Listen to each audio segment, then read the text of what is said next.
علم و حکمت کے ماہتاب مروج علوم آل محمد آیت اللہ العظمیٰ السید صادق روحانی کا سانحہ ارتحال، دنیا تشیع عالم ربانی سے محروم، آقائے صادق روحانی کے علمی مراتب پر اعلیٰ حیدر کی خصوصی رپورٹ۔ جمعہ 16 دسمبر کو پوری دنیائے شیعت میں یہ خبر انتہائی رنج و غم کے ساتھ سنی گئی کہ علم و عمل کے ماہتاب، شاعر حسینیہ کے پاسبان اور مکتب تشیع کی حقانیت کے عظیم مبلغ و مروج حضرت آیت اللہ العظمیٰ سید صادق حسین روحانی 96 برس کی عمر میں دار فانی سے دار بقا کی جانب کوچ کر گئے۔ آیت اللہ روحانی نجف اشرف کی اس عظمت، بزرگی، روحانیت، روشنی اور عقائد حقہ کی پاسبانی کی عملی تصویر تھے جو قائد ملت جعفریہ آغا سید حامد علی شاہ موسوی کی روح، تعلیمات اور کردار میں بستا تھا۔ آیت اللہ روحانی نے 16 جولائی 1926 کو کم المقدسہ میں معروف عالم سید محمد روحانی کے گھرانے میں آنکھ کھولی۔ ان کے والد ہی وہ عالم تھے کہ جنہوں نے مرجع شیعان جہاں شیخ عبد الکریم الحائری کو حکم میں حوزہ علمیہ کے قیام کے لیے قائل کیا تھا۔ صادق روحانی کی والدہ گرامی سید احمد طباطبائی کمی کی دختر تھیں جو حرم معصومہ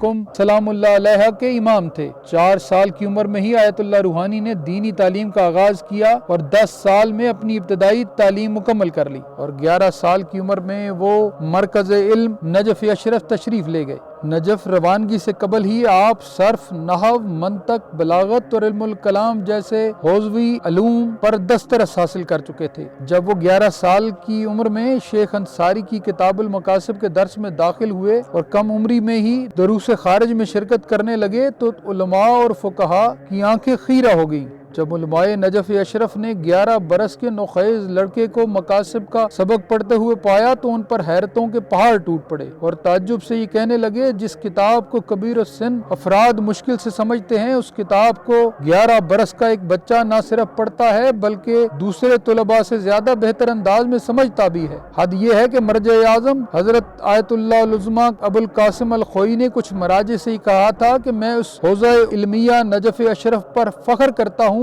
جہاں 11 برس کا نوخیز لڑکا درس خارج میں تعلیم حاصل کرتا ہے اور سن رسیدہ علماء و طلباء سے بھی بہتر انداز میں دروس کو سمجھتا ہے۔ حضرت صادق روحانی کے اساتذہ میں حضرت آیت اللہ العظمیٰ ابو القاسم الخوئی، حضرت آیت اللہ العظمیٰ سید ابو الحسن الاصفہانی، حضرت آیت اللہ العظمیٰ شیخ محمد حسین اصفہانی المعروف کمپانی، حضرت آیت اللہ العظمیٰ شیخ کاظم شیرازی، حضرت آیت اللہ العظمیٰ شیخ محمد علی الکاظمی جیسی نابغائے روزگار ہستیاں شامل تھیں۔ آپ کا شمار حضرت آیت اللہ الخوئی کے ہونہار ترین شاگردوں میں ہوتا تھا۔ حضرت سید روحانی کو کتب بینی کا اتنا شغف تھا کہ طالب علمی کے زمانے میں کتابیں ہی آپ کا اوڑھنا اور بچھونا ہوا کرتی تھی۔ آپ روزانہ 16 گھنٹے مطالعہ میں صرف کرتے۔ آپ کے تمام احباب اور اساتذہ آپ پر زور دیتے کہ اتنی دیر تک مطالعہ نہ کریں۔ آپ کے شفیق استاد حضرت آیت اللہ الخوئی نے بھی آپ کو اتنی زیادہ محنت سے منع کیا اور فرماتے تھے کہ اتنی دیر تک مت پڑھیں، اس سے جسم کو نقصان پہنچتا ہے۔ 16 سال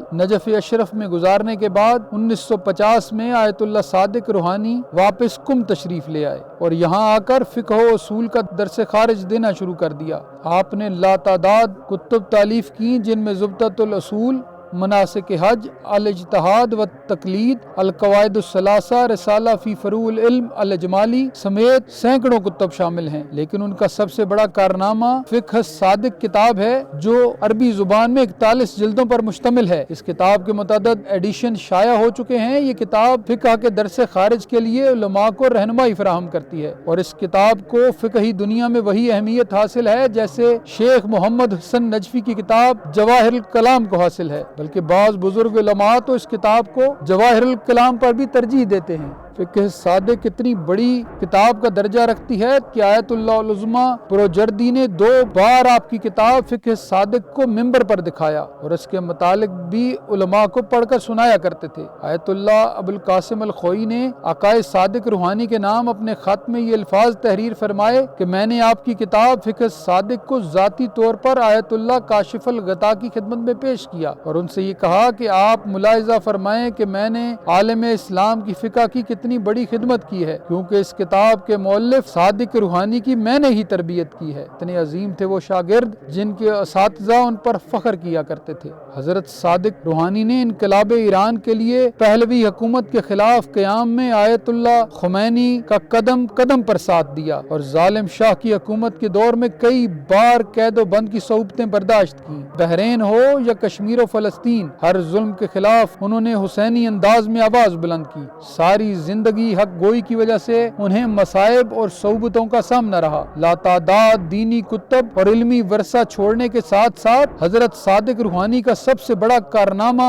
شاعر حسینیہ پر حملوں کے خلاف ایک عظیم مدافع کا کردار تھا۔ انہوں نے زنجیر و کمع زنی اور خون کے ماتم کے خلاف ہر فتوے کا علمی و عقلی جواب دیا۔ جب شاعر حسینیہ اور عقائد حقہ پر مکتب تشیع کے اندر سے ہونے والے حملے آیت اللہ صادق روحانی کو ملول کر دیتے، اور وہ فرمایا کرتے کہ اگر ان خود ساختہ نعرے بلند کرنے والوں کا تعلق کسی دوسرے مذہب سے ہوتا تو یہ معاملہ آسان تھا، لیکن دردناک پہلو یہ ہے کہ یہ لوگ تشیع کے لباس میں ملبوس ہیں اور تشیع کا لباس پہن کر شیعت کی پشت میں خنجر گھونپ رہے ہیں۔ یہ لوگ رنگ جادہ میں ملبوس ہو کر رحیل شب کو کاٹ رہے ہیں اور مسافرین عشق کا لہو چاٹنے میں مصروف ہیں۔ مختصر یہ کہ آیت اللہ صادق روحانی نے مجلس، ماتم، عزاداری، نوخانی، ذاکری، خطابت، غرض یہ کہ تمام شاعر حسینی پر ہونے والے تمام حملوں کا نہ صرف مقابلہ کیا بلکہ ان پر حملہ کرنے والوں کو منہ توڑ جواب بھی دیا۔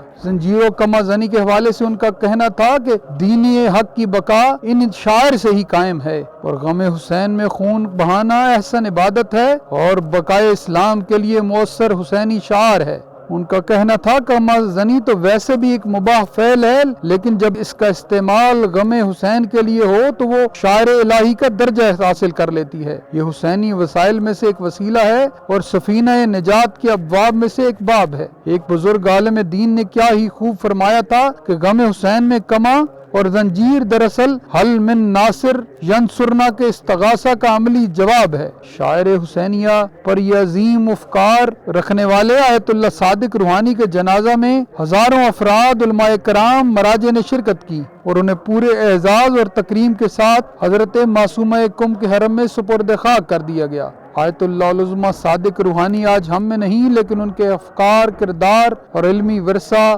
ہمیشہ پیروان امام صادق کی رہنمائی کرتے رہیں گے۔